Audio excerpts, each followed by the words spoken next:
আসসালামু আলাইকুম এভরিওয়ান, আশা করি সবাই অনেক ভালো আছেন। আজকে প্রকৃতি একটু করে লুকোচুরি খেলে নিল। এই রোদ, এই মেঘ আর একটু করে বৃষ্টির ছিটা। বাতাসে দোল খাচ্ছে প্রকৃতির সবচেয়ে সুন্দর সৃষ্টি ফুল। রং বেরঙের গাছগুলো অপেক্ষায় আছে বৃষ্টির।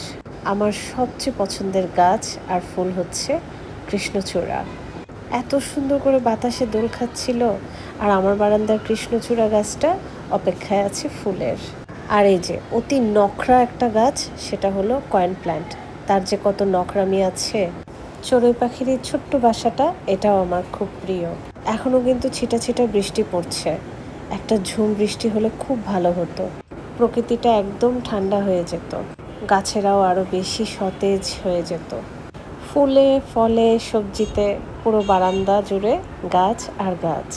আমার রোজ সকালে ঘুম ভেঙে এই গাছগুলোকে দেখতেই হবে। আমার দিনের শুরুটা হয় এই গাছগুলোকে দিয়ে।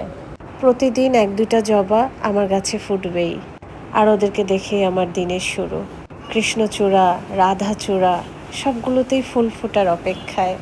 গাছ পাগল মানুষগুলো মনে হয় এরকমই হয়, যেখানে যে অবস্থাতেই থাকুক তাদের কিন্তু গাছের ছোঁয়া লাগবেই। এত বাতাস হচ্ছে যে এই ঝিরিঝিরি বৃষ্টিগুলো দেখা যাচ্ছে না, যদিও আমার গায়ে পড়ছে। দারুণ একটা অনুভূতি। আপনাদের কার কার বৃষ্টি ভালো লাগে আর এরকম সুন্দর গাছ আর প্রকৃতি ভালো লাগে, অবশ্যই জানাবেন। সুন্দর একটা মুহূর্ত আপনাদের সাথে শেয়ার করলাম। দেখা হবে নেক্সট ভিডিওতে। আল্লাহ হাফেজ।